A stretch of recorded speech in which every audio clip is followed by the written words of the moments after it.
রাশিয়ার সঙ্গে কোনো দেশ বাণিজ্যিক সম্পর্ক রাখলে তাদের ওপর ৫০০% শুল্ক আরোপ করবে যুক্তরাষ্ট্র। এর মধ্যে অন্যতম ভারত ও চীন। ট্রাম্পের এমন সিদ্ধান্তের প্রভাব পড়তে পারে ভারতের অর্থনীতিতে। এনডিটিভির প্রতিবেদনে বলা হয়, এরই মধ্যে বাণিজ্য শুল্ক নিয়ে একটি বিল উত্থাপন করা হয়েছে মার্কিন কংগ্রেসে। সিনেটে উত্থাপিত ওই বিলে প্রস্তাব দেওয়া হয়েছে, রাশিয়ার সঙ্গে কোনো দেশ বাণিজ্যিক সম্পর্ক রাখলে তাদের ওপর মোটা অঙ্কের শুল্ক আরোপ করা হবে। মঙ্গলবার সেই বিলে সমর্থন জানান মার্কিন প্রেসিডেন্ট ডোনাল্ড ট্রাম্প। এছাড়া সিনেটে ৮৪ জন সমর্থন করেন এই বিল। আগামী আগস্টে বিলটি পাশের জন্য উত্থাপন করা হবে বলে আশা করা হচ্ছে।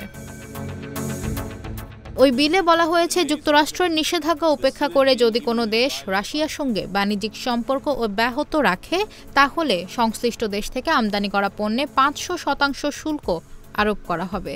শুল্ক আরোপের এই খবর জানান Republican senator Lindsey Graham.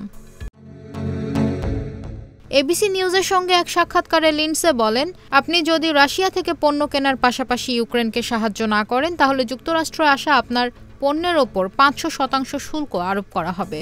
Bharat ও চীন পুতিনের ৭০% তেল কেনে, যা রাশিয়ার যুদ্ধকে সচল রাখে।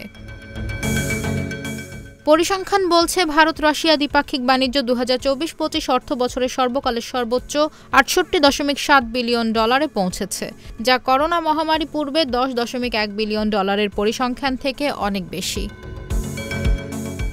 রাশিয়া থেকে ভারত এবং চীন যে তেল আমদানি করে তা বন্ধ করে দিতে পারলেই রাশিয়ার অর্থনীতি দুর্বল হয়ে পড়বে। ফলে মার্কিন এই বিল অনুমোদিত হলে তার প্রত্যক্ষ এবং নেতিবাচক প্রভাব পড়তে পারে ভারতীয় অর্থনীতিতে।